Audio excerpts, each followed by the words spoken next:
ये दोनों जरदारी और शरीफ 10 साल जब इन्होंने हुकूमत की 2008 और 18 के दरमियान,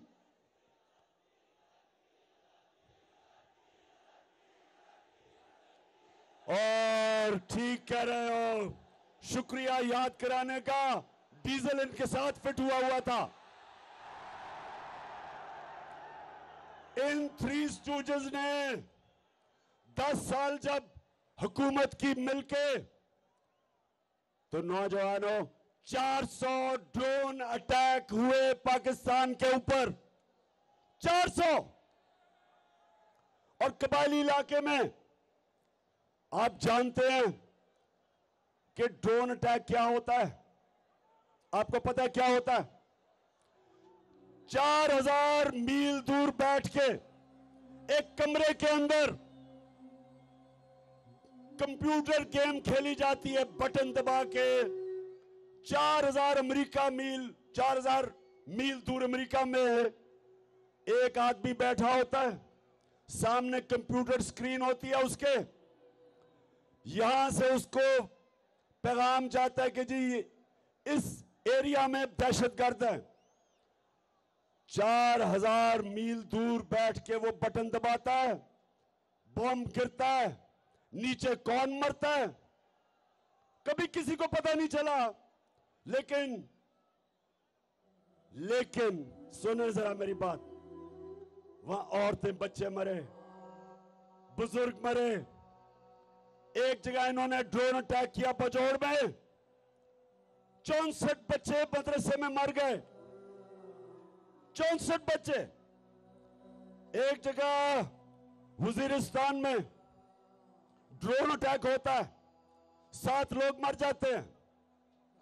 जो जख्मी होते हैं उनकी चीखों की आवाजें, लोग आते हैं उनको बचाने के लिए।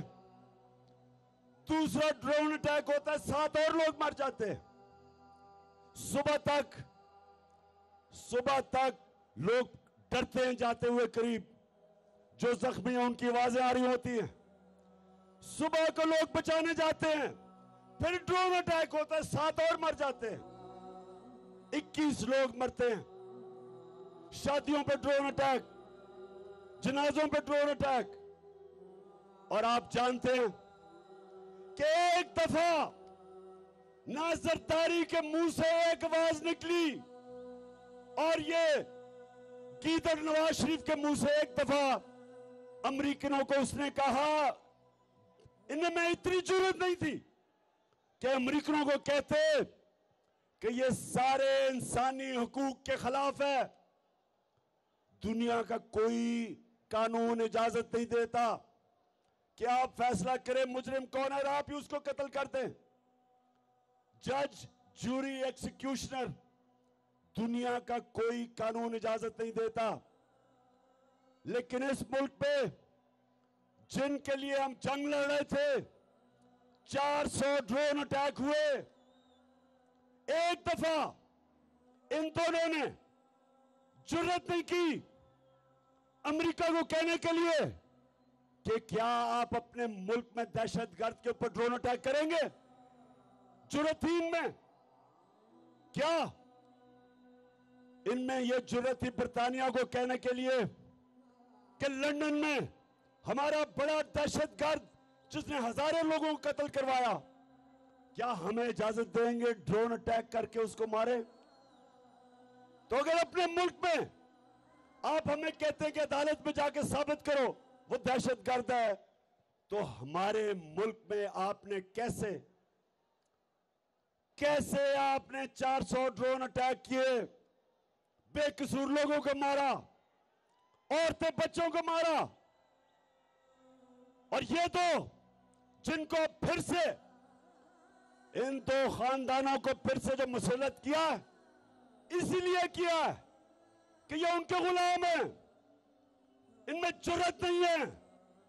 ये पैसे की पूजा करने वाले हैं, ये पैसे के बुत की पूजा करने वाले हैं।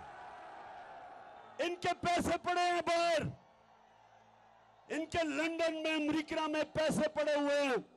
ये कभी अपने लोगों के हकूक के लिए, उनके फायदे के लिए ये कभी अपनी जुबान उनके अपने आकाओं के सामने जुबान नहीं खोलेंगे। इसलिए इनको लेके आए हैं, इसलिए इनको पाकिस्तान पे मुसल्लत किया, क्योंकि इनको पता था कि इमरान खान ना इनको बेच देगा, ना यहां से उनकी किसी जंग में शिरकत करेगा, ना वो अपने मुल्क के मफादात को उनके लिए कुर्बान करेगा, अपने लोगों के फैसले करेगा, क्योंकि इमरान खान का जीना मरना पाकिस्तान में है। इसलिए नौजवानों ये साजिश की गई और इसलिए आपने इस्लामाबाद पहुंचना है। और मैं, मगरिब हो रही है, यहीं आपने नमाज पढ़नी है, लेकिन मैं जल्दी जल्दी बात करता हूं। दूसरी बात नौजवानों, दूसरी बात, ये जो लोगों को ऊपर आपके मुसल्लत किया, ये 30 साल से ये दो खानदान, भुट्टो और शरीफों के खानदान 30 साल से इस मुल्क के ऊपर हुक्मरानी कर रहे हैं। इनकी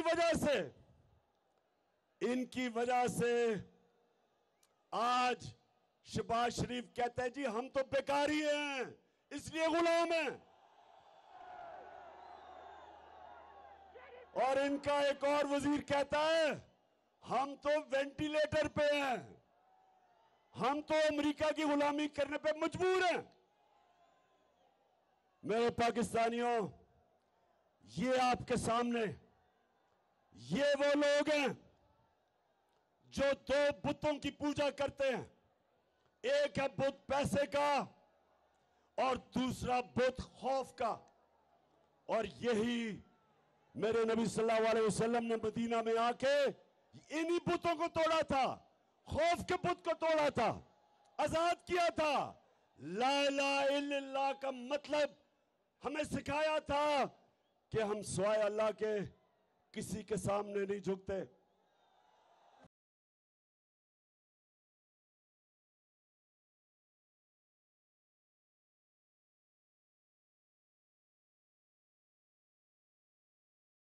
तो मेरे पाकिस्तानियों, हमारा जो नजरियाती लीडर इल्लामा इकबाल थे, उन्होंने तब ही कह दिया था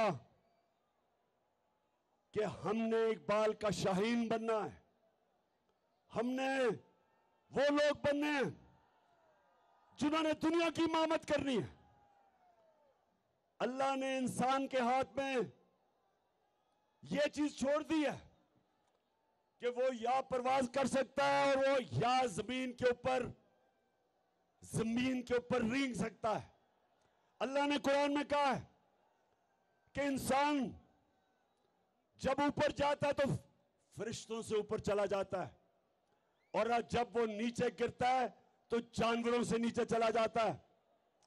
ये जो ऊपर बैठे हुए हैं ये जानवरों से नीचे चले गए हैं। एक जानवर भी उतना खाता है जितना उसकी भूख होती है, इनका तो पेट ही नहीं भरता।